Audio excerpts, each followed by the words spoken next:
ఉన్న వ్యక్తి నిజంగానే. చూద్దాం, యోసేపు దగ్గరికి వెళ్దాం, ప్రార్థిద్దాం. రండి. మహోన్నతమైన మా దేవ, నీ బంగారు పాదాలకు వందనాలు, స్తుతులు, స్తోత్రాలు చెల్లిస్తున్నాను. ఈ 5వ రోజున ప్రభువా, యోసేపు వంటి ప్రార్థనా పరుణ్ణి మా ఎదుట ఉంచి నాతో మాట్లాడటానికి మీరు సిద్ధంగా ఉన్నారు. దేవా, సహాయం అనుగ్రహించండి, మాట్లాడండి, మహిమ పొందండి. ఆయన ద్వారా, ఆయన జీవితం ద్వారా మేమేలాంటి ప్రార్థన నేర్చుకోవాలి అయ్యా తండ్రి నాయన, అది నేర్చుకుని అటు ఆత్మీయ ఫలితంలోనికి, నివాసించిన ఆత్మీయ ఫలితంలోనికి మేమందరం వెళ్ళులాగున దీవించి ఆశీర్వదించుకుని యేసు నామములో అడిగి వేడుకుంటున్నాం పరమ తండ్రి, ఆమేన్. దేవుని స్తోత్రం కలుగును గాక. హల్లెలూయా. సరే, యోసేపు మనకు ఎక్కడ దర్శనమిస్తాడంటే ఆదికాండం 38వ అధ్యాయంలో 30వ అధ్యాయంలో 24వ వచనంలో పుట్టాడు. ఆదికాండం 30వ అధ్యాయం. కూర్చోవాలి, ఎవరి పిల్లలు అటు ఇటు తిరగదు, పిల్లలు అటు ఇటు తిరగకూడదు. అమూల్య కూర్చోవాలి, అమూల్య. ఓకే. ఆదికాండం 30వ అధ్యాయం 24వ వచనంలో అతని జననం గురించి రాసి ఉంటుంది. ఒకసారి మీరు చదువుకోండి.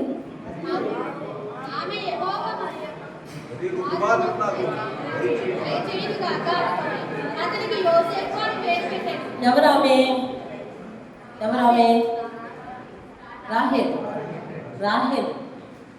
రాహేలు యాకోబు ఇష్టప్రియమైన చాలా ప్రియమైన భార్య. తనకి చాలా కాలం పిల్లలు లేరు. సరే, ప్రార్థన చేసుకున్నారు ఇద్దరు. యాకోబు కూడా ప్రార్థన చేశాడు పిల్లల కోసం. అప్పుడు యోసేపు వంటి చక్కని గుణవంతుడిని, ఆత్మీయుడిని దేవుడు ఇచ్చాడు. 37వ అధ్యాయము 2వ వచనంలో అతను ఎంత గుణవంతుడో కనిపిస్తుంది. 37వ అధ్యాయము చదవండి. యాకోబు తన తండ్రి 37:2. యాకోబు వంశావళి ఇది. యోసేపు 10 ఏళ్ల వాడై తన సహోదరులతో కూడా మందను మేపుచుండెను. అతను చిన్నవాడై తన తండ్రి భార్య అయిన బిల్హా కుమారుల యొద్దను జిల్పా కుమారుల యొద్దను ఉండెను. అప్పుడు యోసేపు వారి చెడుతనులను కూర్చిన సమాచారం, నాన్న అన్నయ్య ప్రవర్తన ఏం బాగాలేదు అని ఇన్ఫర్మేషన్ మోసుకొస్తాడు. అంటే చాడీలు చెప్తున్నాడా? కాదు. ఇతడు గుణవంతుడు. ఆ దుర్మార్గతలు లేదా చెడుతనాన్ని ఇష్టపడలేదు ఇతనికి. ఎవరితో చెప్పి సరి చేయించుకోవాలి? తండ్రితో. కాబట్టి వెళ్ళి తండ్రికి చెప్తున్నాడు. దానిని బట్టి ఇతడు బహు సౌందర్యశీలి, గుణశీలి అని మనకు అర్థమవుతుంది. గుణశీలి, చక్కని గుణములతో కలిగిన మనసు కలిగిన వాడు యోసేపు. తరువాత 3వ వచనం చూస్తే యోసేపు ఇశ్రాయేలు వృద్ధాప్యం, ఇశ్రాయేలు అనగా యాకోబు, ఇశ్రాయేలు వృద్ధాప్యమందు పుట్టిన కుమారుడు కనుక తన కుమారులందరి నుండి ఎక్కువగా అతన్ని ప్రేమించి అతని కొరకు విచిత్రమైన నిలువుటంగి కుట్టించాడు. 5వ వచనం చూడండి. యోసేపు ఒక కలకని సహోదరులతో తెలియచెప్పగా వారందరూ కూడా అతని మీద ఏం చేశారు? పగపట్టారు. ఎవరు? అన్నదమ్ములందరూ కూడా పగపట్టారు. 10వ వచనం. అతడు తన తండ్రితోనూ సహోదరులతోనూ అది తెలియచెప్పినప్పుడు, ఏది? కల తెలియచెప్పినప్పుడు అతని తండ్రి అతనితో, ఏ బాబు ఏ కల కన్నావు? నేను నీ తల్లియు కూడా నీ సహోదరులందరూ కూడా నిశ్చయముగా నీకు సాగిలపడతామా అని ప్రశ్నించారు. గద్దించాను అని రాసింది కదా. దెబ్బలాడాడు. మొన్నటి వరకు దెబ్బలాడలేదు. అన్నదమ్ములందరి మీద కంప్లైంట్లు తీసుకొస్తుంటే దెబ్బలాడలేదు. ఇప్పుడు దెబ్బలాడాడు. దెబ్బలాడితే యోసేపు మెల్లకున్నాడు. చెప్పిన పని చేసేవాడు. మీరు అదే అధ్యాయంలో చదివితే తండ్రి ఏ పని అప్పు చెప్తే ఆ పని చేసేవాడు. అన్నదమ్ములందరికీ క్యారేజ్ పట్టుకెళ్ళమన్నాడు, పట్టుకెళ్ళాడు. వాళ్ళందరూ చక్కగా ఒక పగబట్టి, నేను అన్నీ ఇప్పుడు చెప్పలేను, మీ అందరికీ తెలిసిన విషయాలు. కానీ ఇలా ఈ వాక్యాలు తలెత్తినప్పుడే ఆ అధ్యాయాలు మీరు చదివేసుకుంటే బైబిల్లో 50% పోర్షన్ చదివిడం అయిపోతుంది ఇప్పుడే. అర్థమైందండి? సరే, యోసేపు మీద వీళ్ళందరూ పగబట్టి ఇంక ఇదే సమయం, మనకి పొలంలో ఒంటరిగా మరెప్పుడు దొరుకుతాడు కాబట్టి ఇప్పుడే చంపేద్దాం అని అనుకున్నప్పుడు మరి తన అన్నయ్య రూబేను అతను చంపి పాపం వద్దయ్యా మనకి అని అన్నప్పుడు ఆయన లేని సమయం చూసి వీడిని తీసుకెళ్ళి ఒక గుంటలో పడేశారు. అందులో యోధా అనే అన్నయ్య, వద్దురా వీడిని చంపేయడం కంటే ఎవరికైనా అమ్మేస్తే బెటరు అని చెప్పి ఆ త్రోవల మిద్యానీయులు అనగా మిద్యాను ప్రాంతంలో ఉన్నవారు, వాళ్ళు ఎవరంటే ఇష్మాయేలీయులు వంశస్థులు అన్నమాట, వాళ్లకు తీసుకెళ్ళి, అంటే వాళ్ళు ఐగుప్తు పెద్ద రాజ్యం, అందులో మిద్యాన్ అనేది ఒక ప్రాంతం, అందులోకి తీసుకెళ్ళి అమ్మారు. ఆ వర్తకులకు అమ్మారు అన్నమాట. మీరు చూస్తే 28వ వచనంలో ఉంటుంది, మిద్యానీయులు అయిన వర్తకులు ఆ మీదుగా వెళ్ళుచుండగా వారు ఆ గుండెలో యోసేపుని తీసి ఇష్మాయేలీయులు 20 తొలుగుల వెండికి అతనిని అమ్మివేశారు. అయిపోయింది, అమ్మివేశారు. తిరిగి తండ్రికి తీసుకెళ్ళి చెప్పారు. ఇవన్నీ అయిపోయినాయి.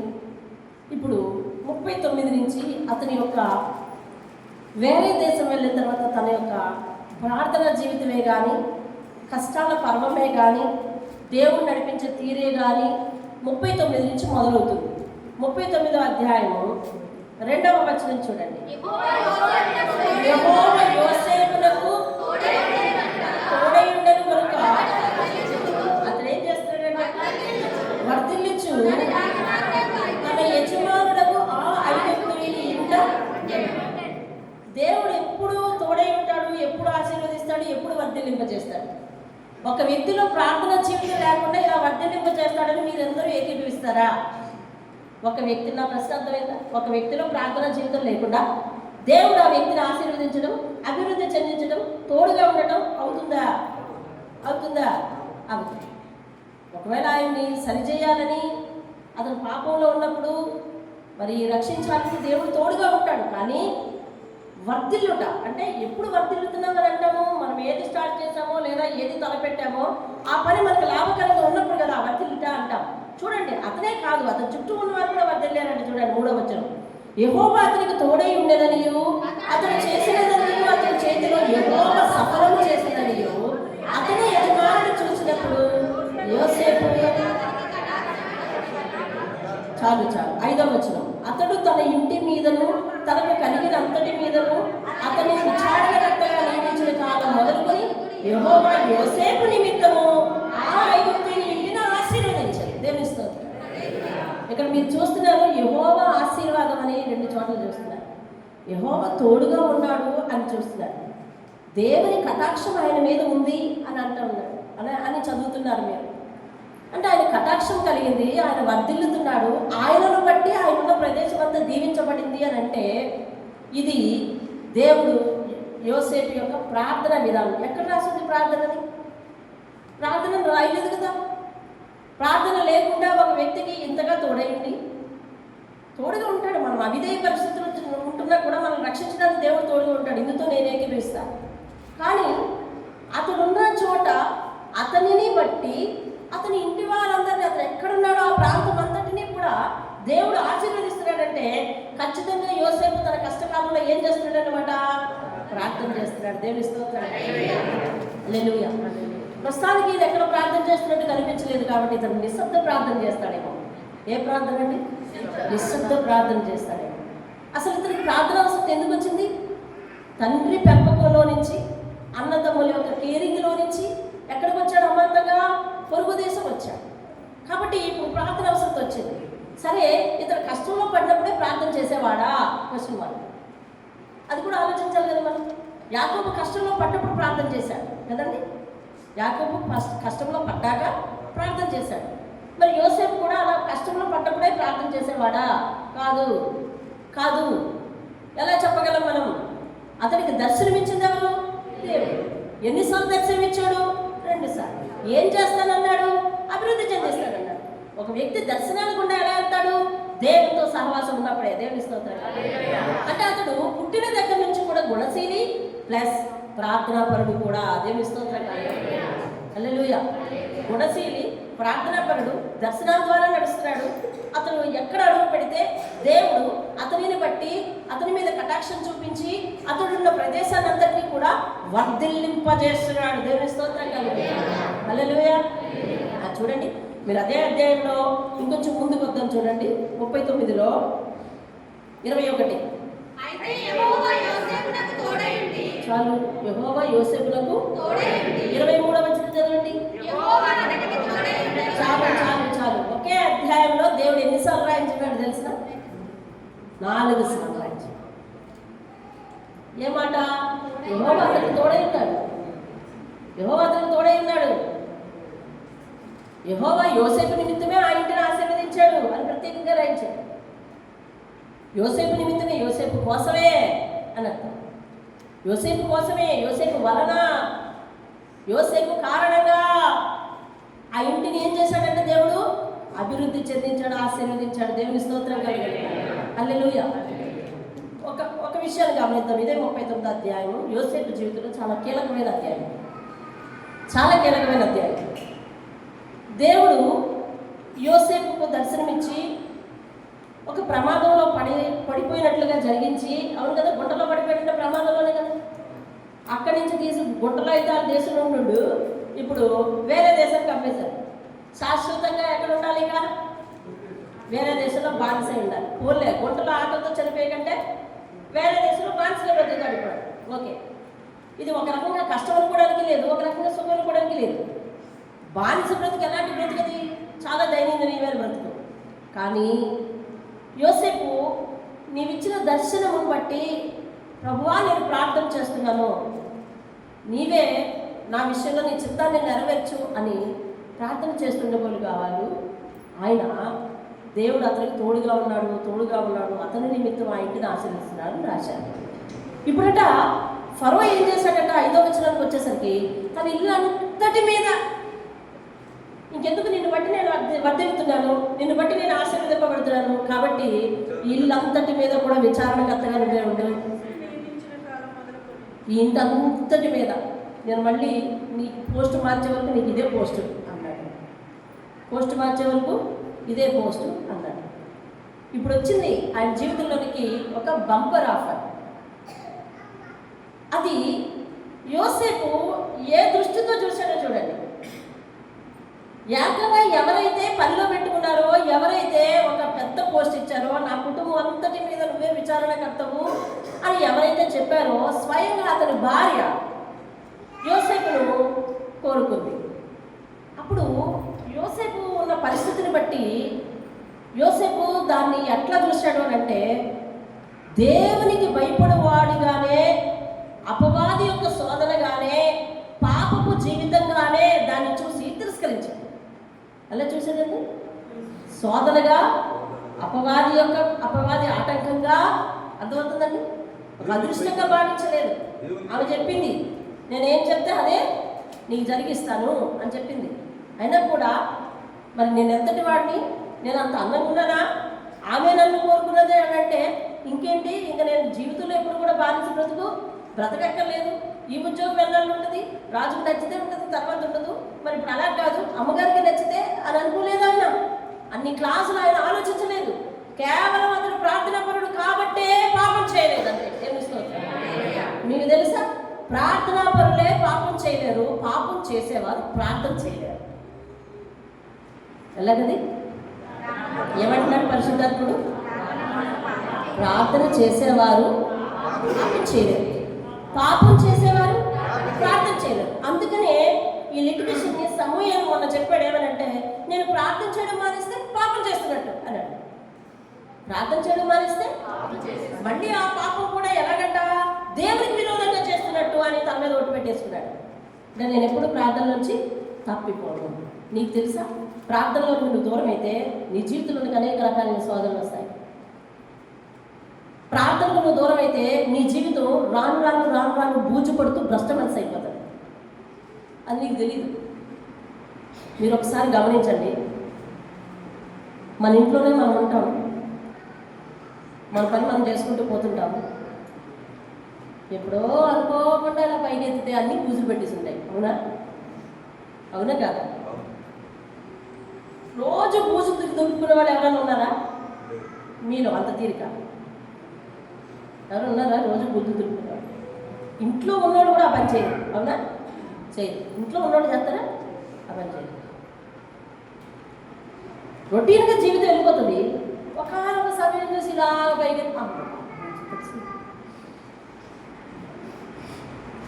చెప్పొచ్చిందా? పూజ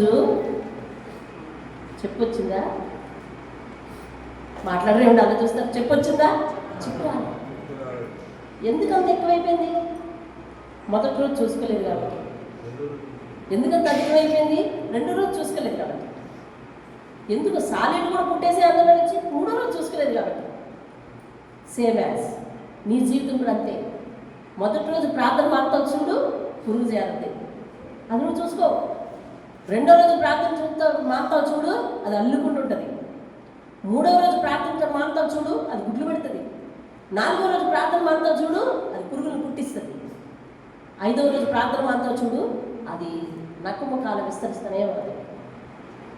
బూజు. ఇక అప్పటి నుంచి కూడా మన ఆలోచనలు మంచిగా, మన తలంపులు మంచిగా, ప్రార్థన చేయాలంటే విసుగు. ప్రార్థనలో కూర్చుంటే అప్పుడు చాలా ఎక్కువసేపు కూర్చునిపోయినట్టు అయిపోతుంది. అందుకని పరిశుద్ధాత్ముడు ఈరోజు చెప్తున్నాడు, పాపం చేసేవాడు ప్రార్థన చేయలేడు, ప్రార్థన చేసే వ్యక్తి పాపం చేయడు. అంతే. దేవుని స్తోత్రం. ఇతను పాపం చేయలేదు. ఎందుకు పాపం చేయలేదంటే ఇది దేవుని భయం ఉంది. ఈరోజు తెలుసా, మెట్లు దిగితే మన మాట తీరు ఎలా ఉందో మనకు వెరిఫికేషన్ లేకపోతుంది. మన సంఘము కాదు, ఏ సంఘమైనా మెట్లు దిగితే వాక్య విషయమై నీ హృదయంలో ఒక చెక్ లిస్ట్ ఉందా? వాక్య ప్రకారం నేను నడుస్తున్నాను చెక్ లిస్ట్ ఉందా?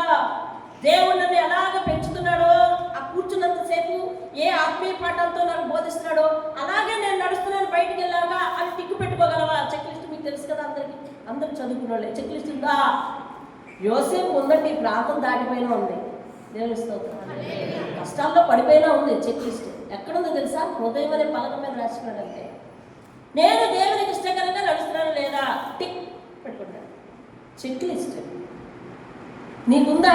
Check list. నాకుందా? Check list. ప్రార్థన పరుడు మాత్రమే చెక్ లిస్ట్ మెయింటైన్ చేయగలరు.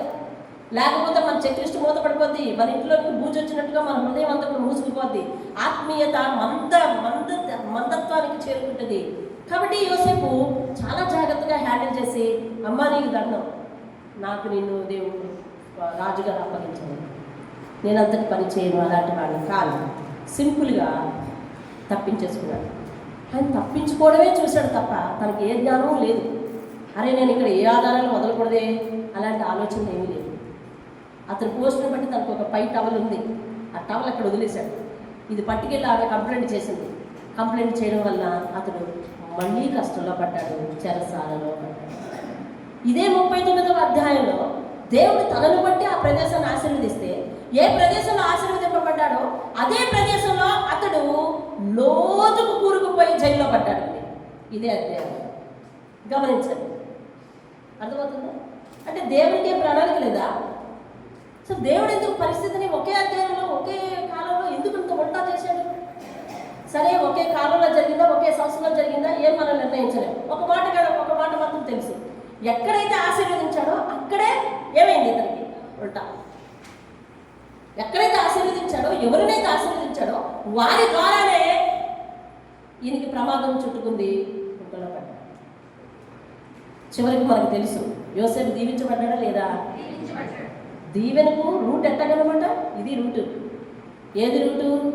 గుంటలు మన జీవితాల్లో రూటు. గుంటలు మన జీవితాల్లో రూటు. అవమానాలు మన జీవితంలో రూటు. అర్థమవుతుందండి? అవమానాలు మన జీవితంలో రూటు. ఈరోజు మనకి ఎవరైనా అవమానం వస్తే, ఎవరైనా అవమానపరిస్తే, ఎవరైనా చేదరిస్తే, దేవా నాకెందుకు ఈ అవమానం రావాలని మనం అడుగుతున్నాం. కానీ యోసేపు మెన్న కూరుకుంటున్నాడు. అంతే. ఏమి నీ చిత్తం అంటాడు. అంతే. నీ చిత్తం నెరవేర్చు అంతే అంటున్నాడు. మొన్నే కదా దీవించావు నన్ను, వాళ్ళందరూ గ్రహించేటట్టు చేసావు కదా, అక్కడే ఎంత అవమానం వచ్చింది. మరి దేశం అంతా ఈ విషయం తెలుసు అనుకుంటారా అనుకోరా చెప్పండి? అనుకుంటారా? అమ్మా నమ్మకస్తుడు అనుకున్నాము, నమ్మక ద్రోహి అని పేరు పెట్టుంటారు కదా, నమ్మక ద్రోహి అని పేరు పెట్టుంటారు. అయినా కానీ తల ఉంచుకొని పట్టాడు. అంటే దేవుడు ఆశీర్వదించడానికి రూటు కొన్నిసార్లు ముళ్ళకంపల మధ్య నుంచి ఉంటుందా గ్రహించాలి. దేవుడు ఆశీర్వదించడానికి రూటు కష్టాల మధ్య నుంచి ఉంటుందా గ్రహించాలి. ఈరోజు మనకు కష్టం వస్తే దేవుని ఆస్వాదించలేకపోతున్నాం. కష్టం వస్తే దేవుణ్ణి ఆయన మహిమను గుర్తించలేకపోతున్నాం. యోసేపు జీవితంలో సొంత ఆనందములు పేకలోకేయడం ఏంటి, ఎక్కడ ఆశీర్వదించాడో అక్కడ అవమానం తేవడం ఏంటి, పోన్లే బాబు ఏదోలా బతుకుతానని అనుకుంటే జైల్లో పడేయడం ఏంటి. అంటే ఆశీర్వాదానికి రూట్ ఎటు ఉందన్నమాట అండి, కష్టాల్లో నుంచి ఉంది. దేవుని స్తోత్రం. ఏమైనా క్రైస్తవుడా, కష్టాలను వచ్చినప్పుడు నాన్న ఇందులోంచి రూట్ వేసావా అడుగు దేవుడు, ఇందులోంచి రోడ్ వేసావా అడుగు దేవుడు. దేవుని స్తోత్రం. మీ కీర్తన గ్రంథం మీరు వెళ్ళిపోయే లోపల చూపిస్తాను. ఆయన మార్గము సముద్ర అగాధంలో ఉన్నది అని చెప్తా ఉన్నాడు. ఆయన మార్గం ఎక్కడ ఉన్నదండి? ఎవరి కళ్ళు చూసి ఎలాగా, ఎవరి కళ్ళు చూసి? యేసేపు కూడా అనుకోలేదు జైల్లో నుంచి ఉందా ఆశీర్వాదానికి మార్గం. ఎవరైనా అనుకుంటారా జైల్లో నుంచి ఆశీర్వాదానికి మార్గం ఉందని? గుంటలో ఆశీర్వాదానికి మార్గం ఉందని ఎవరైనా అనుకుంటారా? గుంటలో పడేయకపోతే అమ్మడు, అమ్మకపోతే అక్కడికి రాలేదు, అక్కడ రాకపోతే ఈ అవమానం జరగదు, ఈమె గారు అవమానపరచకపోతే జైల్లోకి వెళ్ళి పడ్డు, జైల్లోకి వెళ్ళి పడితేనే కానీ ఆశీర్వాదానికి రూటు దొరకలేదండి. దేవుని స్తోత్రం. నీ జీవితంలో ఇది ఎవరైనా అవమానపరిస్తే తల వంచుకుని ఉండు, కానీ నన్ను ఎందుకు అనాలని విరుచుకు పడకు, నన్ను ఎందుకు అనాలని విరుచుకు పడకు. అది దేవుని సెలవు. దేవుడు ఆశీర్వదించడానికి రూట్ వేస్తున్నాడే పాటు దేవుని స్తోత్రం. దేవుడు ఆశీర్వదించడానికి రూట్ వేస్తున్నాడేమో. అర్థమైందండి? నువ్వు నన్ను అన్నావు కాబట్టి నేను ఏనాటికైనా దేవుడిని ఎదురు నన్ను నిలబెట్టకపోతాడా, నేను పగ తెచ్చుకుంటానన్నాను. దేవుడు నిలబెడతాను ఖచ్చితంగా. కానీ అప్పుడు నీ బిహేవియర్ చాలా తగ్గి ఉండాలి, చాలా చాలా తగ్గిపోయి ఉండాలి. యోసేపు చూడండి ఆశీర్వదించబడి మనం ముందుకెళ్ళాక చూద్దాం. చూడండి దేవుని స్తోత్రం కలుగును గాక. అలాగూ ఒకే అధ్యాయంలో చివర 21, 23లో కూడా దేవుడు రాశాడు ఏమనంటే, యెహోవా అతనికి తోడై ఉండెను. దేవుని స్తోత్రం కలుగును గాక. హల్లెలూయా. రైట్, ముందుకెళ్దాం. చూడండి 41వ అధ్యాయంలో 15వ వచనం చూడండి. జైల్లో ఉన్నాడు, ఇదంతా వృత్తాంతం అంతా మధ్యలో మీరు చదువుకోండి. 15వ వచనం, ఫరో యోసేపుతో మాట్లాడుతున్నాడు. అయ్యా నేను ఒక కల కన్నాను, దాని భావమును తెలుపగలవారెవరు లేరు.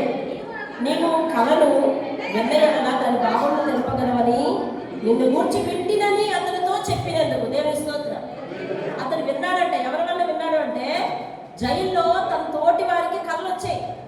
నాకు ఈ కళ వచ్చిందని ఒకటి చెప్పాడు, నాకు ఈ కళ వచ్చిందని ఒకటి చెప్పాడు. ఆ కళకు అర్థం చెప్పాడు యోసేపు, ఈ కళకు అర్థం చెప్పాడు యోసేపు. ఇలాగా చెప్పినట్టుగా అతనికి జరిగిపోయింది, అలా చెప్పినట్టుగా అతనికి జరిగిపోయింది. ఒకడికేమో శాపము, అదే జరిగిపోయింది. ఒకడికేమో దీవెన, అదే జరిగిపోయింది. ఆ దీవించబడ్డవాడిని యోసేపు అడిగాడు ఏమనంటే, నువ్వు రాజు దగ్గరకు మళ్ళీ వెళ్తావు కదా, నన్ను జ్ఞాపకం చేసుకో ప్లీజ్ అన్నాడు. ప్లీజ్ నన్ను జ్ఞాపకం చేసుకో, రాజు దగ్గరికి వెళ్తావు కదా అన్నాడు. అంటే అతను వెళ్ళి మర్చిపోయాడు. అప్పుడు దేవుడు ఫరోకి కలరప్పించాడు. కలరప్పించిన వెంటనే కలభావం తెలియాలి. కలభావాలు చెప్పేవాళ్ళు ఎవరు ఉన్నారు? ఇతను ఎత్తుకుంటున్నాడు. కలభావాలు చెప్పేవాళ్ళు అమ్మ జైల్లో ఉన్నాడండి అని చెప్పి అతనేమో జైల్లో అతన్ని పిలిపించాడు.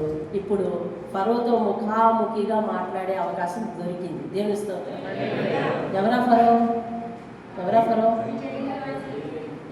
జైల్లో వేయించిన రాజు. జైల్లో వేయించినోడితోనే మాట్లాడడానికి అవకాశం దొరికింది. కల విను, నువ్వు భావం చెప్పగలవని నేను నీ గురించి విన్నాను. దేవుని స్తోత్రం కలుగు. కల విను, కల భావం చెప్పగలవని నేను విన్నాను చెప్పాడు. చెబితే ఆయన అంటాడు 38వ వచనం, అతడు తన సేవకులను చూచి ఇతని వలె దేవుని ఆత్మగల మనుషుని కనుగొనగలవా? దేవునికి స్తోత్రం. అంటే దేవుని ఆత్మ ఎవరి దగ్గర ఉందండి? యోసేపు దగ్గర ఉంది. యోసేపుని ఫరో కల చెప్తాను దాని భావం చెప్పు అని అన్నప్పుడు యోసేపు ఏమన్నాడు తెలుసా? రెడీ చెప్పండి.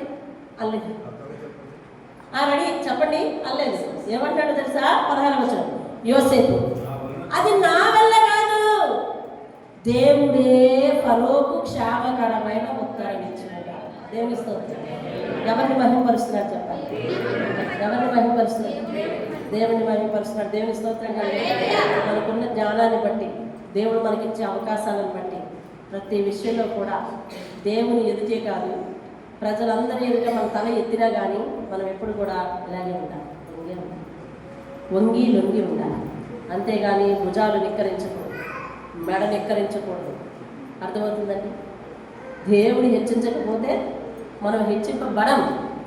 దేవుని హెచ్చింపు కింద ఉన్నాము కాబట్టి మనం ఏం చేయాలంటే తగ్గించుకునే ఉండాలి. దేవుని స్తోత్రం.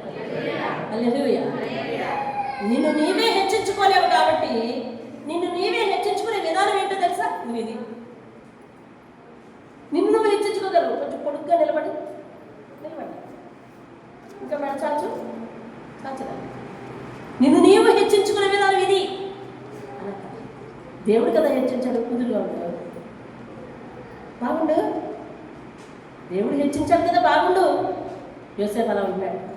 అయ్యా అది నా వల్ల కాదు, దేవుడే మీకు క్షేమకరమైన ఉత్తరం ఇచ్చాడు. అంటే మధ్యలో నేనెవరిని? దేవుని చేతిలో ఒక పనిముట్టిని మాత్రమే అంటున్నాడు. దేవుని స్తోత్రం. హల్లెలూయా. ఫరో అంటున్నాడు, ఇతని వలే దేవుని ఆత్మ కలిగిన వారిని మనం కనుగొనగలమా? హల్లెలూయా. అంటే ఇంతటి దైవాత్మ కలిగిన వాడు, దేవుని మీద ఆధారపడిన వాడు, ఏ సమాజం ముందు ఏ సేవకులను చూచి కదా మాట అన్నాడు.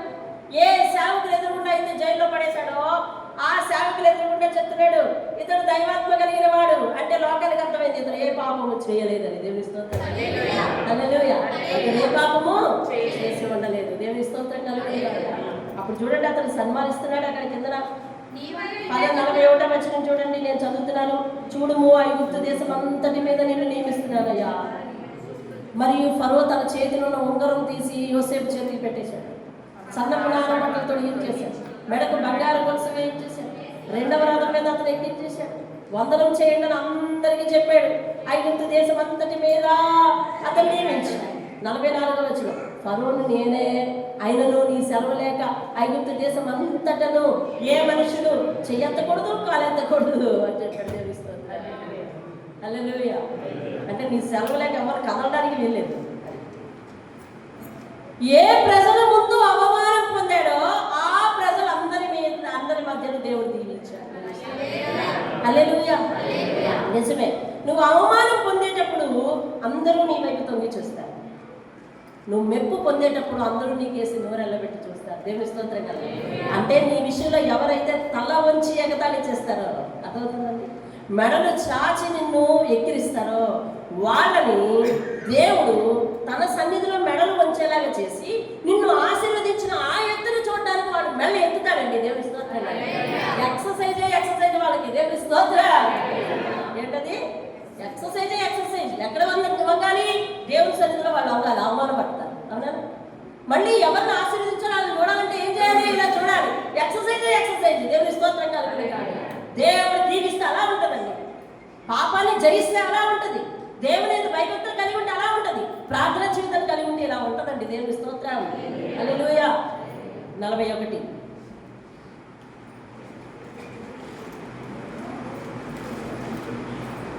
41 15-16 చూద్దాం. ముఖ్యమైన విషయాలు మాత్రమే. 41-15-16 మనం చదివేశాం. తర్వాత 41 చూద్దాం. చూడండి, అయిపోయింది. 41 కూడా చదివేశాం. 42-6 చూద్దాం. చూడండి. అప్పుడు యోసేపు ఆ దేశం అంతటి మీద అధికారి ఉన్నాడు. అతడే ఆ దేశ ప్రజలందరికీ ధాన్యం అమ్మకము చేయగలిగాడు. యోసేపు సహోదరులు వచ్చి ముఖములు నేలకు మోపి అతనికి ఏంటిది?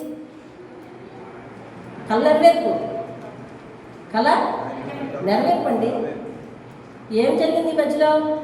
అతనేమో అక్కడ చూస్తే సింహాసనం ఎక్కేశాడు. వెంటనే దేశానికి అతనికి ఎలా కాలం వచ్చిందో అలా జరిగించేశాడు దేవుడు. మొత్తం దేశం అంతా ఎండిపోయింది, చుట్టుపక్కల ప్రాంతాలు ఎండిపోయాయి. యాకోబుకు వారి కొన్ని ధాన్యం అయిపోయింది. పక్క దేశంలోకి వెళ్ళి ధాన్యం కొనుక్కోవాలి. ఎక్కడికి వెళ్ళారు తెలుసునా? ఎక్కడైతే తమ్ముడు గారు నమ్మేశారో ఆ దేశం వెళ్ళాల్సి వచ్చింది. ఎక్కడైతే తమ్ముడు గారు నమ్మేశారో ఆ దేశం వెళ్ళాల్సి వచ్చింది.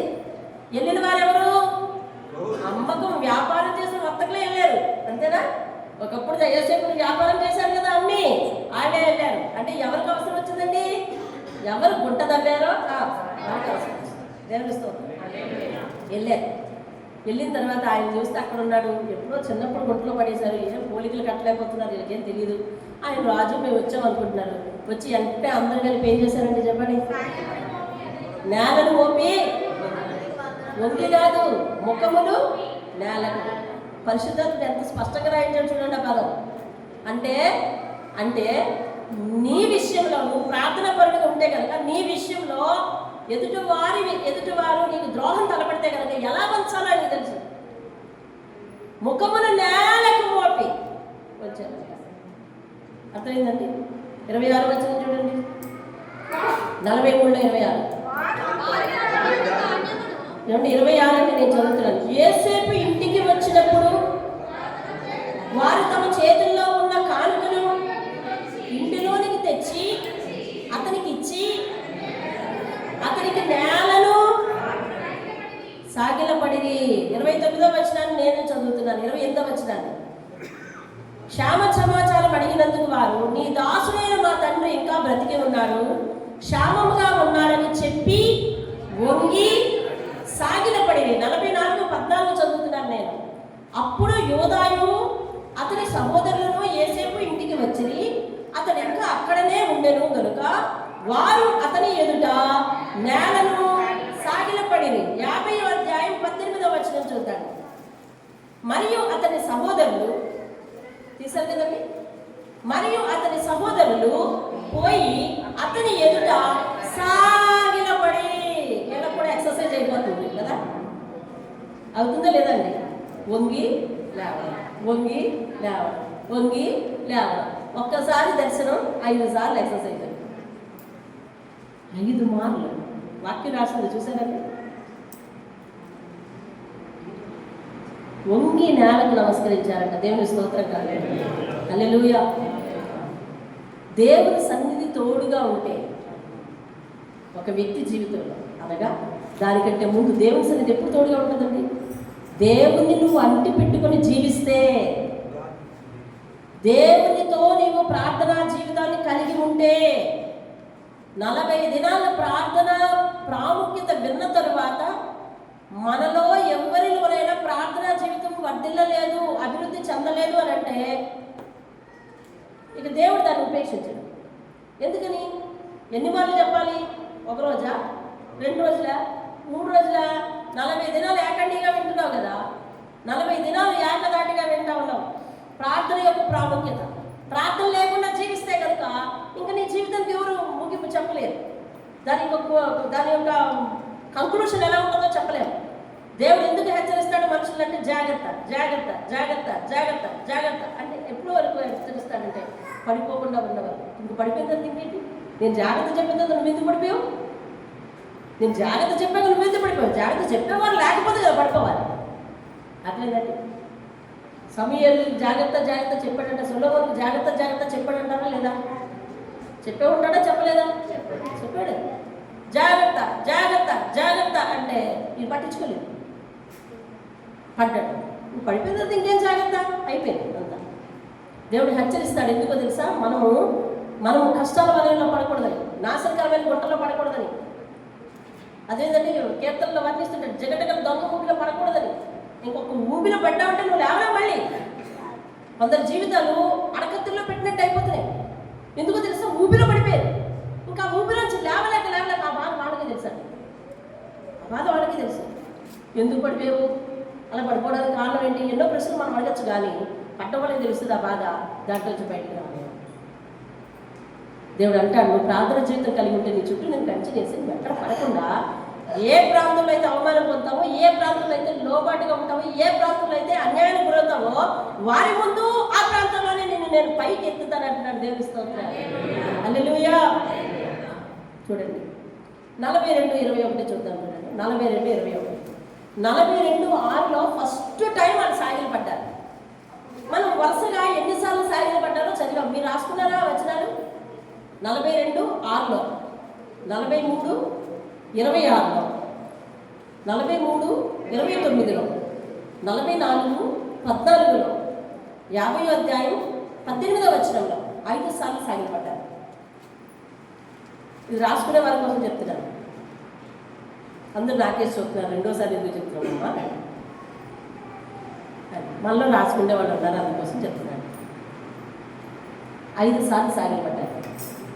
మొట్టమొదటి సాగిలపడింది ఎప్పుడు? 42:6లో. సాగిలు పడిన తర్వాత అందులో ఒకటికి రియలైజేషన్ వచ్చేసిందండి.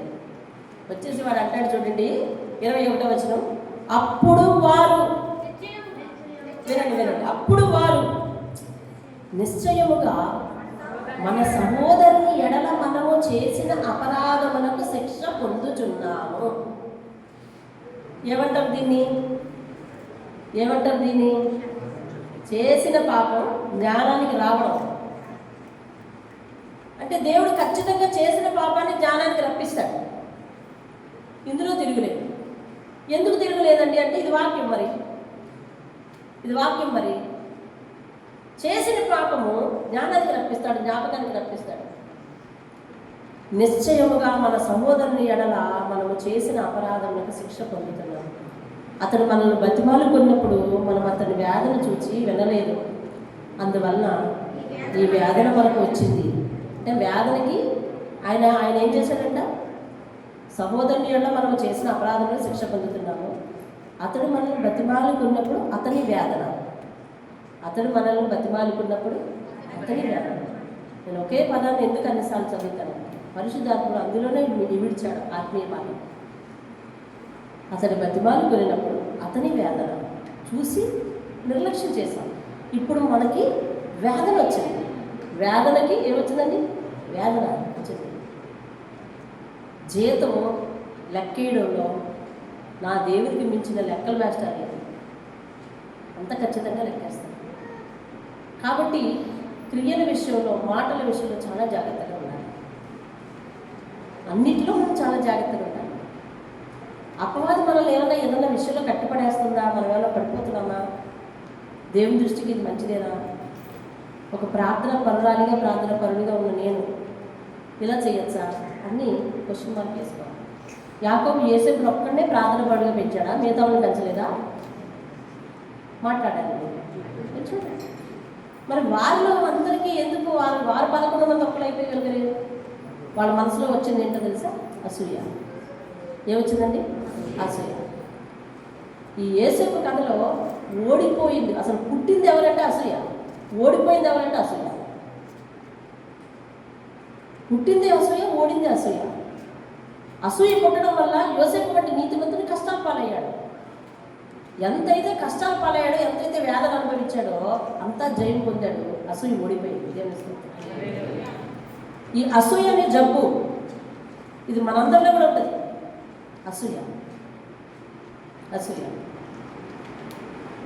అసూయ ఉండడానికి వీల్లేదు. దీన్ని మనం ప్రమాదకరం కాదనుకుంటాం. అసూయ ఉండడానికి వీల్లేదు. ఎవరినైనా దేవుడు బాగా వాడుకుంటున్నాడా? స్తోత్రాలు చెప్పండి.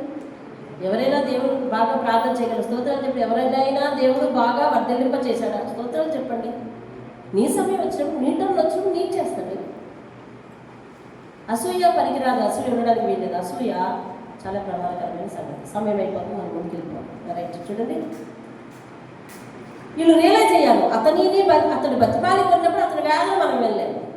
మన జీవితంలో కూడా ఎవరైనా డబ్బుల దగ్గరైనా ఏదన్నా చిన్న విషయాలు కన్నీళ్లతో మనల్ని ఏమన్నా వేడుకుంటే కనుక, లేదా చాలా ప్లీజ్ అండి నన్ను అర్థం చేసుకోండి అని వేడుకున్నా, మనం వాళ్ళ విషయంలో కనికరం చూపించాలి. లేదా వేదన ఈజీక్వల్ టు ఏమవుతుంది తెలుసా? వేదన అవుతుంది. వేదన ఈజీక్వల్ టు వేదన అవుతుంది. నేను చెప్పాను దేవుడు లెక్కల మాస్టర్ అని. ఆయన సమానత్వం గుర్తుని మన జీవితంలో ఉపయోగించాడంటే వేదన ఈజీక్వల్ టు వేదన అయిపోతుంది. ఇంట్లో వైవాహిక జీవితం విషయంలో నమ్మకం, బయట జీవితంలో నమ్మకం, ఉద్యోగ జీవితంలో నమ్మకం. ఉద్యోగం చేస్తున్నప్పుడు, పన్ను పెట్టేటప్పుడు, పని చేస్తున్నప్పుడు ఇది సరైన దేవుని దృష్టికి ఇది న్యాయమైన రియలైజేషన్ ఉండాలి. లేకపోతే చేసిన దానికి ఈజీకుడు చేసిన దానికి అయిపోద్ది. దేవుడు న్యాయ నిర్ణేత. నీతిమంతులు ఎప్పుడు కూడా దారి తొలగనివ్వడం. మనమే ఎందుకు శిక్షించేస్తాడండి దేవుడు?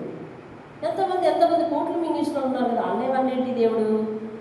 నీ క్వశ్చన్లు ఈ దేవుడు చెప్పే సమాధానం ఒకటే. బుద్ధిమంతుడైన పిల్లడు బుద్ధి తప్పితే ఊరుకుంటావా? ఒకడెప్పుడు బుద్ధి తప్పే వ్యవహరిస్తున్నాడు, వాడు మూర్ఖుడు. అప్పుడు అంటావు బుద్ధిమంతుడే ఒకటి కొట్టి నువ్వేమి వాళ్ళలాగా నేర్చుకుంటున్నావా? వాడు ఎప్పుడో పోయినాడు, నువ్వు కూడా అలా నేర్చుకుంటావని మందలిస్తావు లేదా?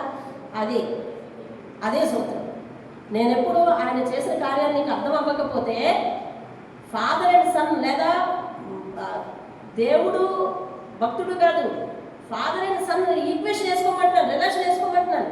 అర్థమైపోద్ది అంతే, ఎందుకు అలా చేయాలి తండ్రి అని అర్థమైపోతుంది.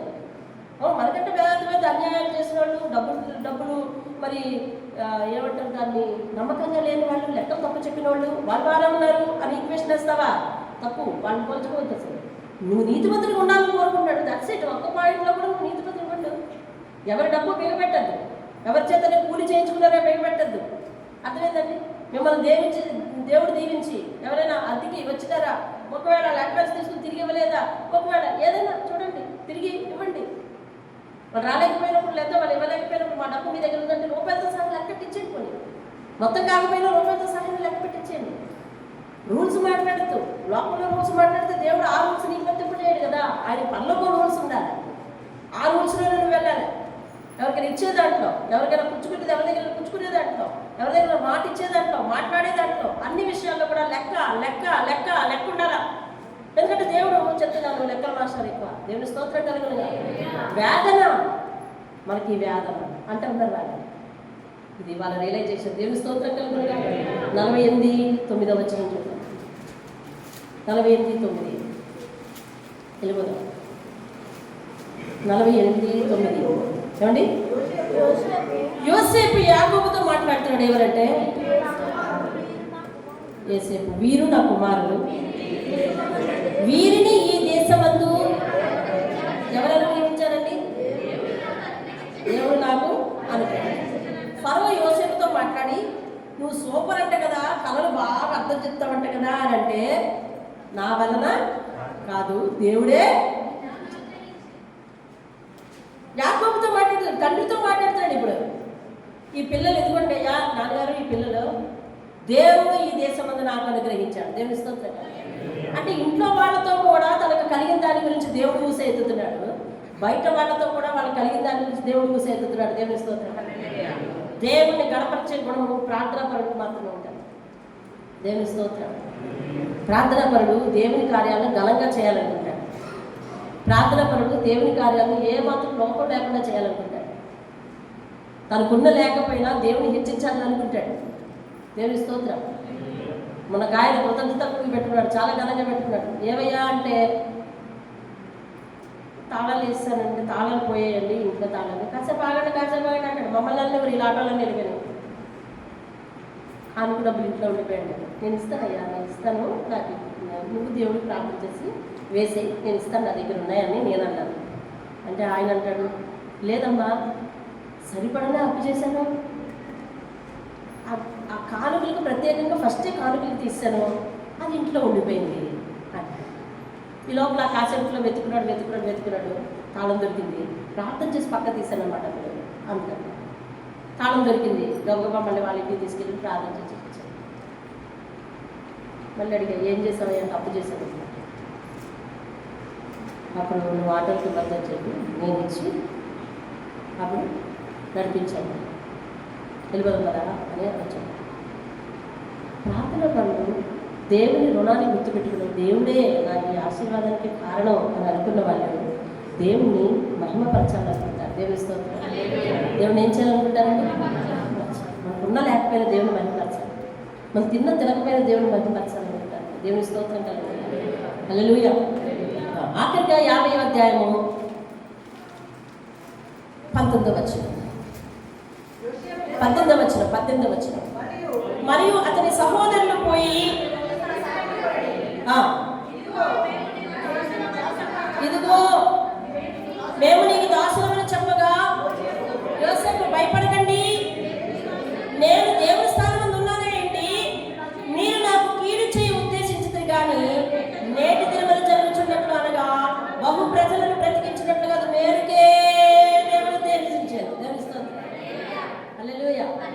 హల్లెలూయా.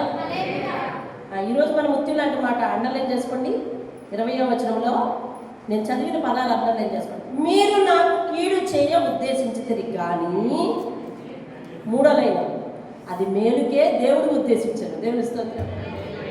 అంటే పరులు తలపెట్టే కీడు దేవుడు దాన్ని ఎలా మారుస్తున్నాడండి? మాట్లాడాలి, మేలుగా మారుస్తున్నాడు. పరులు మన విషయంలో కుయుక్తి కలిగిన ఉద్దేశాలు కలిగి ఉంటే దేవుడు వాటిని ఎలా మారుస్తున్నాడు అనమాట? మేలుగా మారుస్తున్నాడు. దేవుని స్తోత్రం కలిగి. హల్లెలూయా. యోసేపు జీవితంలో కీడుకై ఉద్దేశించిన వారు ఎవరు? అలా కొన్నిసార్లు మన అన్నదమ్ములు, అక్క చెల్లెళ్ళు మనకి చేరువుగా ఉన్నవారు మన క్షేమాన్ని కోరుకోకుండా మనల్ని ఇబ్బందులు పాలు చేస్తే కనుక, లేదండి మా అన్నదమ్ములు మా అక్క చెల్లెళ్ళు ఇప్పటికి చాలా ప్రేమగానే ఉన్నాం అని అంటే, మీరందరూ దేవునికి స్తోత్రాలు చెప్పండి. అలా లేని వారు ఎవరైనా ఉంటే, లేదండి నా జీవితంలో నా అక్క నా మేలు కోరుకోలేదు, మా చెల్లి మా మేలు కోరుకోలేదు, లేకపోతే నా సొంత అన్నదమ్ములు నా మేలు కోరుకోలేదు అనేవాళ్ళు ఎవరైనా ఉంటే, వారి విషయంలో వారు ఏదైతే ఆలోచన చేశారో అది నువ్వు అనుకుంటున్నావు కీడుకని, కానీ దేవుడు ఎలా మారుస్తాడంటున్నాడు? మేలుగా. అయితే ఇప్పుడు నువ్వు మేలుగా దీవించబడాలి అంటే కారణం ఎవరయ్యారన్నమాట? నువ్వు మేలుగా దీవించబడాలి అంటే కారణం ఎవరయ్యారు? తృణీకరించిన వారు అయ్యారు కదా. దేవుని స్తోత్రం కలుగును. అసలు ఇది మన మధ్య ఉండకూడదు అని అనుకోబట్టే కదా ఆయన ఐగుప్తు వచ్చాడు. అవునా?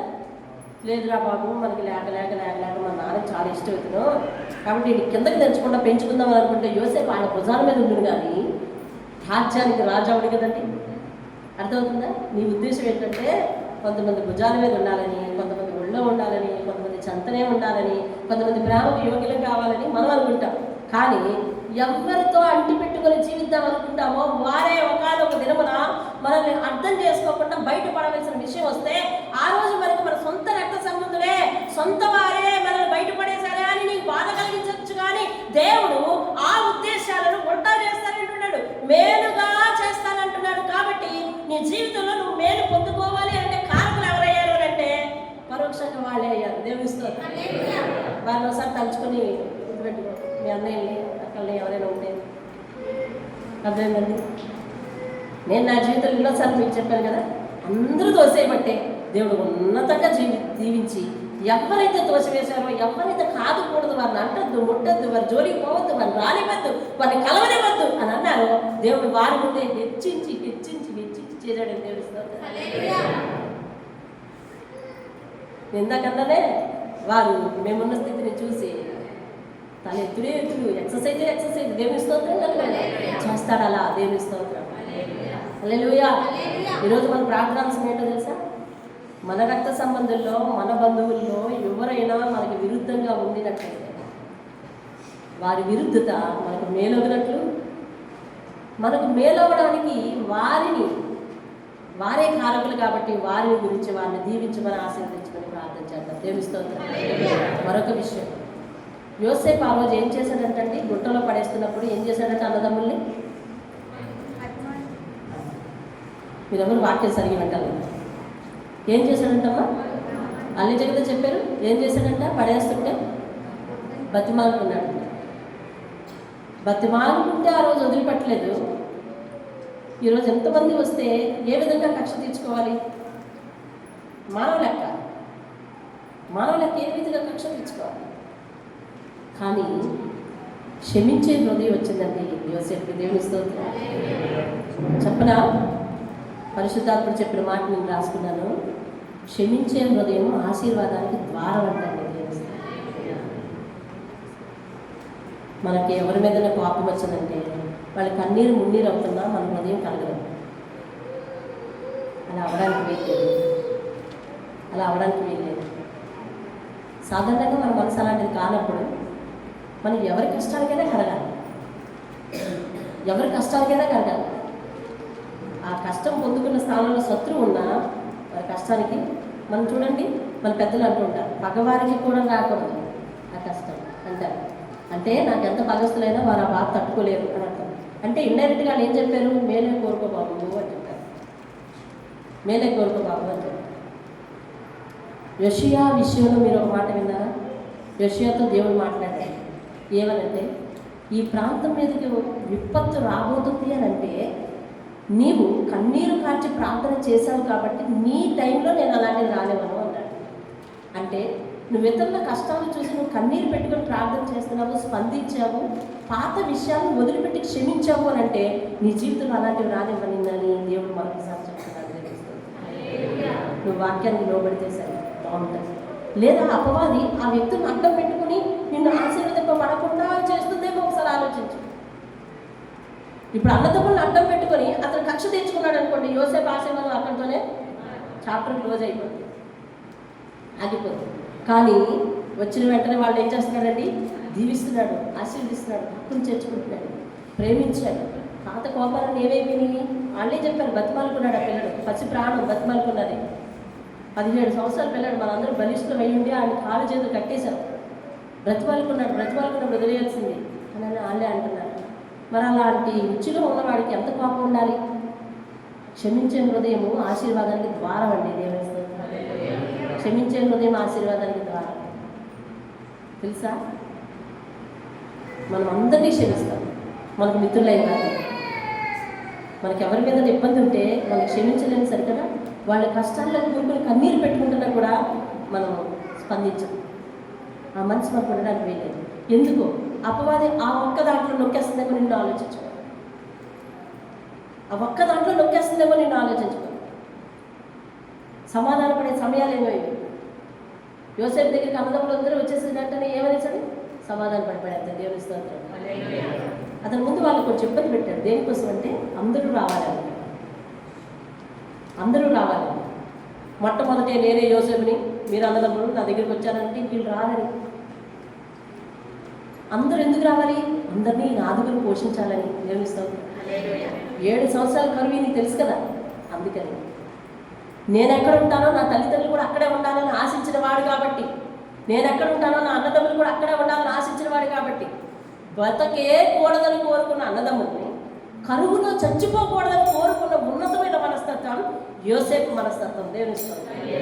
హల్లెలూయా. నీకు అలాంటి మనసు వచ్చేయాలి. నీకు అలాంటి మనసు వచ్చేయాలి. దేవుని కోసం వచ్చేయాలి. క్షమించే హృదయం ఆశీర్వాదానికి ద్వారం అండి. దేవుని స్తోత్రం. ఒకవేళ అపవాది ఆ ఒక్క విషయంలో నిన్ను బెగబెట్టేస్తుందేమో, కన్నీరు కార్చే వాళ్ళకి క్షేమ సమాచారం తెలుసుకుని, లేదా వాళ్ళని ఆదుకుంటే, లేదా వాళ్ళని హక్కును తెచ్చుకుంటే అయిపోయింది. దేవుడు సంపూర్ణమైన దీవెనతో మనం నింపబోతాడు. దేవుని స్తోత్రం. ఈరోజు ప్రార్థిద్దాం.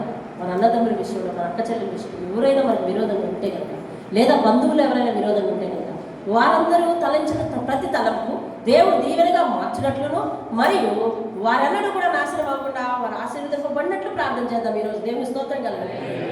రోజుకొక మనం వినూత్నమైన ప్రార్థన చేస్తున్నాం. ఆ ప్రార్థనలు రాద్దాం ఒక దగ్గర. రోజుకొక వినూత్నమైన అంశం మీద మనం ప్రార్థన చేస్తున్నాం. ఆ ప్రార్థన అంశాలు రాద్దాం. ఈరోజు మనం ఏం చేయాలండి? ఏ ప్రార్థన చేయాలి చెప్పండి? అంటే ప్రార్థన చేసేది మీరే కదక్క, మేము ఏకీపిస్తున్నాం అనుకుంటున్నాను. నేను అంటున్నాను, మీరు ఏకీపిస్తూ నిలబడతారంటే మీ జీవితాల్లో మీకు ఎవరెవరు ఆటంకంగా ఉన్నారు. మన కాలంలో మనం ఒకరి గురించి ప్రార్థన చేస్తాం, మనకు విరోధంగా చదువుకునే వారి గురించి ప్రార్థన చేస్తాం. అంటే వాళ్ళందరినీ నువ్వు తలుచుకొని దీవించాలి కదా, ఆశీర్వదించమని దేవుడిని అడగాలి కదా. అలాగే ఈరోజు కూడా నీ కుటుంబంలో, నీ రక్త సంబంధాలు ఎవరు నీకైనా విరోధం ఉంటే కనుక, ఎవరైనా నీ విషయంలో అసూయ పడితే కనుక, ఎవరైనా నిన్ను వేదనకు గురి చేస్తే కనుక వారిని క్షమించమని, వారిని కూడా దేవుడు దీవించమని, వారికి ఏ కరువు నష్టము రాకుండా ఉండేటట్లు నువ్వు ప్రార్థన చేయాలి. దేవుని స్తోత్రం. యోసేపు ప్రార్థన పరుడా కాదా? అందుకనే దేవుడు తనకిచ్చిన కళలో ఏం చేశాడు? నెరవేర్చాడు. దేవుని స్తోత్రం కాదు. ప్రార్థన యొక్క ఫలితం ఏమైంది? యోసేపుకి గుంటలోంచి బయటికి తీయబడ్డాడు ఫస్ట్.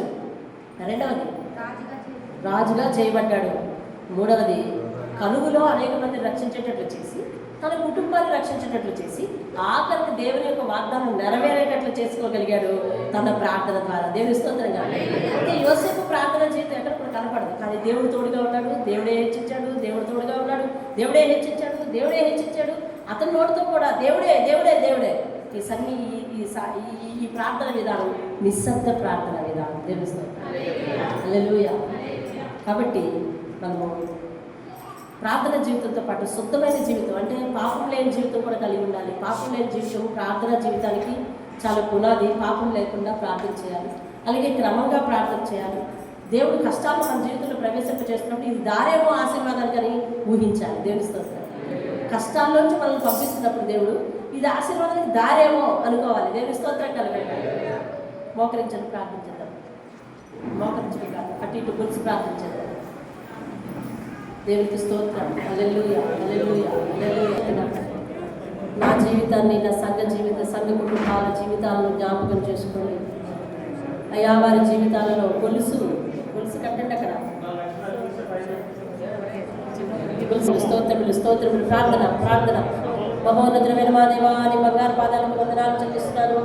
మా జీవితంలో మేము అనేక మంది చేత తృణీకరించబడబట్టి, చెరగ వేయబడబట్టి అయ్యా తండ్రి, వారు చెరిగిన చోట మేము వెళ్ళి పడ్డాము కాబట్టి బాబు, ఆ పడిన చోట లేవనెత్తి నువ్వు ఆశీర్వదించావు. అలాగే సంఘ కుటుంబాలలో ఇదిగో వారి స్థలంలో ఉండి, ఈ మందిరంలో ఉండి వారి జీవితాలలో ఆటంకంగా ఉన్న వారి అపజయాన్ని కోరుకున్నా, వారి మీద అసూయత కలిగి ఉన్న రక్త సంబంధులను కానీ బంధువులను కానీ, అలాగే ప్రభువా అన్నదమ్ములు ఎవరైనా అక్క చెల్లెలు ఎవరైనా ఉంటే వారిని క్షణం జ్ఞాపకం చేసుకుని వారిని క్షమిస్తున్నారు నారాయణ. వారి క్షమాపణ ప్రార్థన అయ్యా మీరు అంగీకరించుతారు.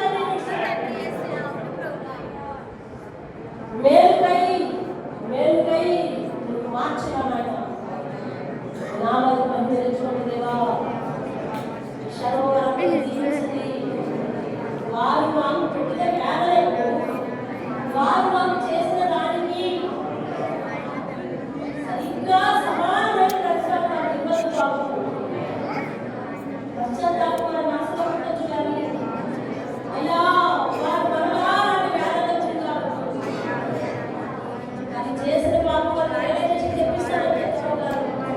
అయ్యా మేము ప్రార్థిస్తున్నాం, మా దీవెనకు ఆశీర్వాదానికి కారణం వారు. మమ్మల్ని తృణీకరించిన వలననే మేము దీవించబడ్డాం. వెలివేయబడడం వలననే దీవించబడ్డాం. అసూయ చెందడం వలననే దీవించబడ్డాం. మతకాలం తలపెట్టబడడం వలననే దీవించబడ్డాం. మా కృతి న్యాయం తీసుకోవడం వలననే దీవించబడ్డాం. మాకు దక్కవలసింది పోయినట్టు చేసిన వలననే మేము దీవించబడ్డాం. వారి యొక్క ఆలోచనలను, వారి ఉద్దేశించిన ఉద్దేశాలను దీవెనకరంగా మార్చినందుకు నీకు స్తోత్రం. ఈ సందర్భంలో వారిని జ్ఞాపకం చేసుకుని, వారి బిడ్డలను జ్ఞాపకం చేసుకుని, వారి ఏనాడు కూడా కరువుకి, పస్తులకు, లోటుకి గురి కాకుండా నిన్నెరిగి ప్రభువా ఈ రక్షణ భాగ్యం పొందుకుని మామనే పరలోకములకు వారసులు కావాలని ప్రార్థిస్తున్నాను. మీ నామానికి మహిమ తెచ్చుకోండి. అలాగే క్రీస్తు రక్తము చేత కడగబడిన సహోదరులు, వీరు రక్త సంబంధుల కంటే అతి ప్రాముఖ్యమైన వారు కనుక మనం ఎవరెవరికి సమాధానం లేకపోయినప్పటికీ కూడా ఇదిగో ఈ దినం వారి కొరకు ప్రార్థన చేసే సమాధానాన్ని పొందుకుంటున్నాం. వారి జీవితంలో వచ్చిన కష్టాలను ప్రభువా తండ్రి నాయన సమాధాన పడే సమయాన్ని భావించి నీవు చెప్పిన మాటలు మేము గెలిపిస్తున్నాం.